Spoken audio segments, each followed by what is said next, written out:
Daze is a Romanian player, and he is. I mean, a lot of the times I've watched him play and cast his games, he does like to tend to go for timing attacks.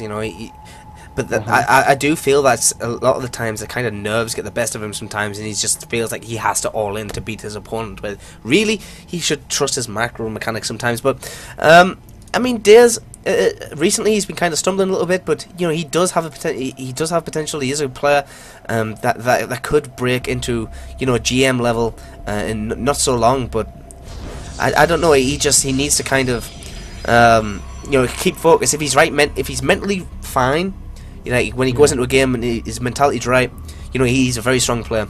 But if he goes in with the wrong mentality, he's one of them players that he needs to be spot on every time he goes in. Otherwise, it's not going to be a pretty game.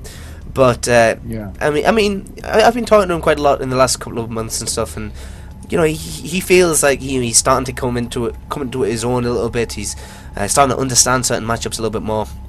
But we'll see. Yeah, it seems like he's going for the Forge Expand here, so no weird stuff going on as of yet. Cytoplasm, and what is he gonna do? Is he gonna go for the there we go, the spawning pool goes down at a very normal timing, so that's good for him. And Daze is actually putting down the pylon very quickly here, and denying the expansion from Cytoplasm from the start. Yeah, it's very early pylon block there. I think it's quite smart because, again, like we saw earlier on, he's kind of testing because he would have watched that last game. And I think he wants to see, okay, how many Zerglings are you going to make right now? I know he only made 2 last time. He's like, but the pylon's already here, and I'm not blocking your third, I'm blocking your natural. So you have to get rid of this pylon, and you have to make Zerglings to do so. And I think he might even put down a pylon here at the third as well. He's got a probe kind of just sat here. Yeah, first of all, he's going to go for the Nexus here. He's going to get the Nexus before Forge, and that's good for him, definitely good for him.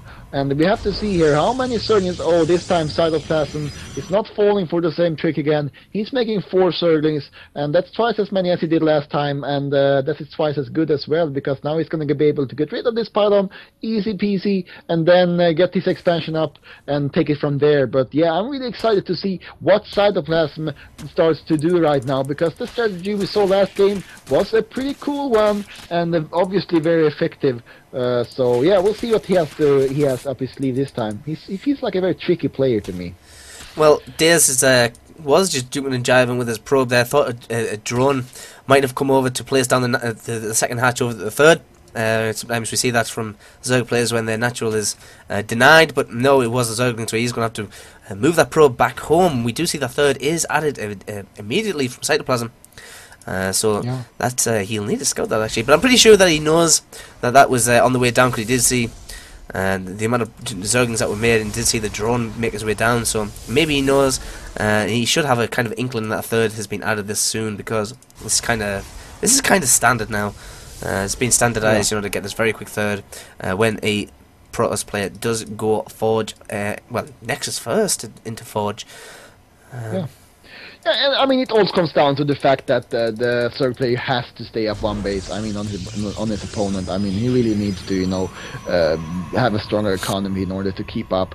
But we'll see. I mean, Daze, we're gonna have to take a look here. He's mining from 2 simulators right now. Question is he gonna grab a third or maybe a fourth one? That's gonna be a telling right now. First of all, he has to finish his cybernetics core here, but like you said, he has to scout the fact that the third actually was that quick. I think he was very active in the beginning on the map, but that's something he has to continue. He has to be active on the map, keep track of his opponent, because, like I said, Cytoplasm is a tricky player.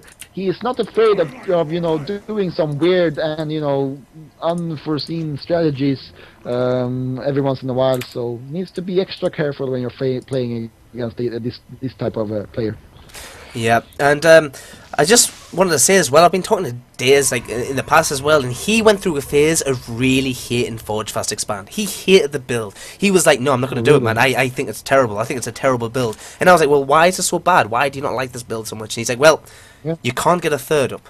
He's like, to get a third is so hard, because you've kind of turtled yourself in waiting for this big push, and you can't get the third because you surrender map control early on.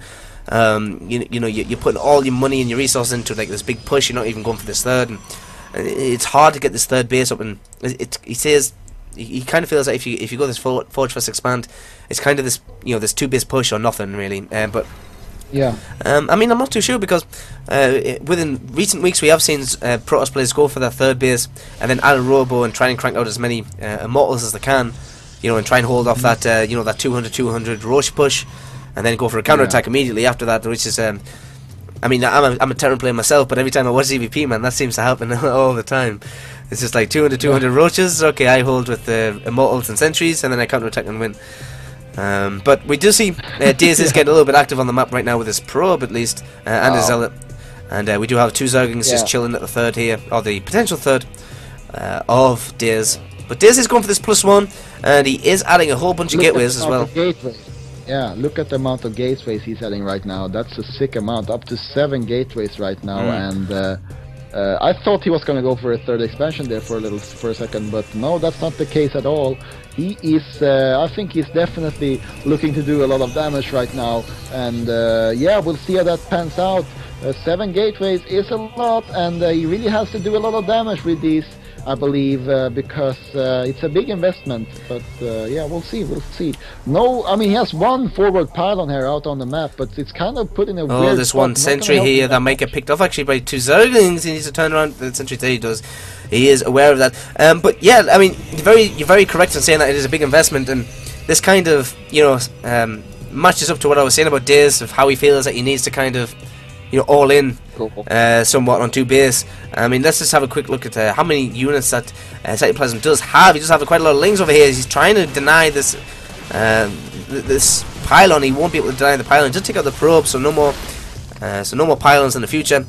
And it's actually 10 supply ahead, but that supply is drones.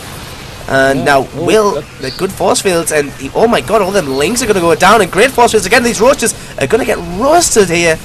And Daze is in a good spot right now. He needs to keep this pressure up, though. He needs to do a lot of damage. He actually may have wasted a couple of them force fields unnecessarily there. Yeah, and he's actually up to 8 gateways right now, so he's really putting a lot of pressure right now on Cytoplasm. Cytoplasm obviously realizes there is no way he's going to be able to save this third expansion of his. So he's going to have to regroup and go for an attack here. He goes for it, but the question is does he have enough? He brings drone as well, and another force field coming up here from Daze, but is it enough? A lot of roaches, another force field. Doesn't seem like Cytoplasm has enough of units. He's producing roaches, but there are not that many of them. And the macro hatchery that Cytoplasm has coming up for him is a little bit too late. It's not being used at all right now because it's still in production mode. But wow, good aggressive play there from Daze. Yeah, it was good aggression, but I think he botched his force fields a little bit there. Yeah, his force fields wasn't quite up to par. If he gets perfect force fields off, he kills the army immediately outright, and he wins the game there. But he kind of hesitated. He sent 2 force fields down. 2 force fields down, move back, then another 2 force fields. It wasn't quite right, but looks like he's just happy to move back home. And is he going to try and get a third up? He does have a pylon in position, but does he have the intention to go and add a nexus? And here comes the probe now. He does have 700 minerals lined up, and there goes the nexus. So he is just going to add the third, knowing that he is a base up, but he also must know that his opponent must be going for some sort of all-in play. But actually Cytoplasm is going to add the third again. And is he just going to stay back? I mean, I'm not too sure. He's adding the infestation pit, and Daze, so he is adding quite the tech himself. He is getting the Twilight Council up. The robotics facility is on the way as well. Is getting +1 armor. Remember that attack had +1 attack with it as well. So his zealots and stalkers were doing even more damage. I mean, I think at this point now, though, Daze is definitely in the lead. I mean, he's quite heavily supply blocked right now, though, 120 to over 108. Wow, yeah. But yeah, I mean, really, good play there by Daze, and I think it was good not to overextend there. Back off, try to play it safe, and he's gonna get this, blink upgrade, of course, on all those stalkers, gonna make them great, even greater, and of course, getting the +2, I think it's also very important in this situation, and seems like Cytoplasm has plans to do some kind of push right now and try to snipe this Nexus, and he's gonna go for it, but good force fields there, the nice attack from Cytoplasm, but Cytoplasm on the same time going all with his roaches here, and it's gonna try to do damage, but once again, oh my god, Cytoplasm is attacking from 2 fronts, and Daze is not paying attention enough. He's gonna lose his expansion, and mission accomplished for Cytoplasm. He gets away and he snipes the Nexus, and very good play by him there. Really, really good play. And yeah, Leon, what do you think about the situation we find ourselves in now? Yeah, he sniped the Nexus, but at what cost? Because he